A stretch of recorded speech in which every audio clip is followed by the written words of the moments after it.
네, 안녕하세요 여러분. 아이쿠준 기술사입니다. 오늘은 기술사 경력 한번 계산하는 방법에 대해서 알아보도록 하겠습니다. 뭐 나이가 어느 정도 되시고 직장 경력이 많으신 분들은 사실 경력상 문제는 거의 없으실 겁니다. 하지만 저와 같이 좀 경력이 이 간당간당한 사람들은 이 경력이 되나 안 되나 이게 고민이 많으실 겁니다. 그리고 제 블로그에도 관련 문의가 꽤 있어서 한번 영상으로 정리를 해보았습니다. 네, 기술사는 다른 기숙과기술 자격증도 마찬가지겠지만 기술사는 경력이 그래도 꽤 많이 필요한 시험입니다.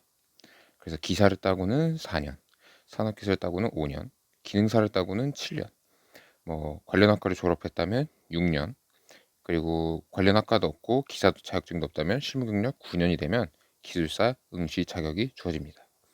물론 이 경력이 안 되어도 시험 자체는 응시할 수 있지만 합격했을 때 이 경력 사항이 필기 시험에 합격을 했는데 경력 사항이 되지 않으면 필기 시험 합격이 무효 처리됨을 꼭 알고 계시면 좋겠습니다. 그래서 제 사례를 좀 들어서 좀 설명을 드리려고 합니다. 저는 2019년 5월에 처음으로 기사 자격증을 취득했습니다. 자, 앞서 말씀드렸다시피 기술사 경력은 기사를 딴 경우에는 기사를 따고 나서 이후 4년입니다. 그래서 자, 19년 5월에 기사를 땄으므로 그 이후에 쌓은 경력에 대해서 이제 쳐주는 것이죠. 그때 인턴을 하고 있었습니다.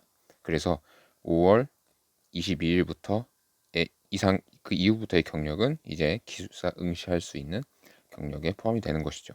그래서 7월 24일 약 2달간의 경력을 확보했고, 그리고 지금 20년도 9월부터 다니고 있는 회사에서 지금 이제 3년 넘게 다니고 있고 이제 24년 9월에 4년 차가 됩니다.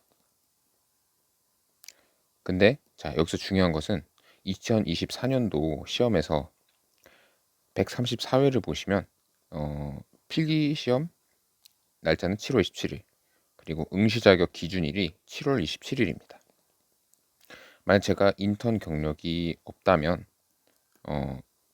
134회는 만약에 60점이 넘더라도 합격할 수가 없는 것이죠. 왜냐하면 7월 27일이 기준이기 때문에 저는 2024년 7월에는 경력이 4년이 되지 않습니다.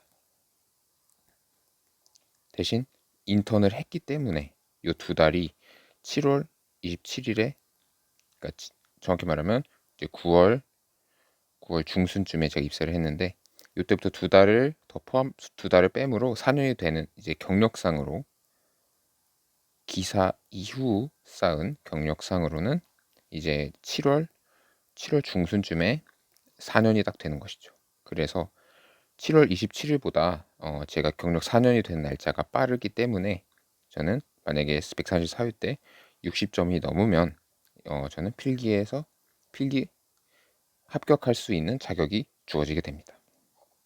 네, 이렇게 좀 제 사례를 들어서 기술사 경력을 계산하는 방법을 간단하게 말씀을 드렸습니다. 제일 중요한 것은 기사 자격증을 취득한 이후에 해당하는 경력만 해당이 됩니다. 제가 그때 산업인력공단에 문의를 했었는데 제가 이제 군대를 다녀오고 기사를 따고 이제 직장을 다니게 됐는데, 기사를 따기 전에 군대에서 쌓은 경력은 인정이 되지 않는다라고 했습니다. 다만 위에서 말씀드렸듯 실무 경력 9년으로 응시를 하겠다면 기사 자격증 취득한 날짜 이유와 상관없이 군대 경력도 쳐준다. 하지만 그러려면 저는 7년이라는 경력이 필요하기 때문에 시간이 많이 필요합니다. 그래서 저한테는 기사하고 플러스 4년 경력이 가장 빠르게 기술사 자격 요건을 확보할 수 있는 조건이 됩니다. 그래서 기술사 응시를 하실 때 가장 나에게 어떤 경력, 어떤 자격증과 해서 경력을 만족하는 게 가장 이제 효과적인지, 그리고 가장 최적화된 것인지 한번 알아보시는 걸 추천드립니다. 물론 막 경력이 10년, 뭐 20년 되시는 분들은 크게 문제는 없겠지만요. 이상으로 아이쿠준 기술사였습니다. 좋아요와 구독 부탁드리겠습니다. 감사합니다.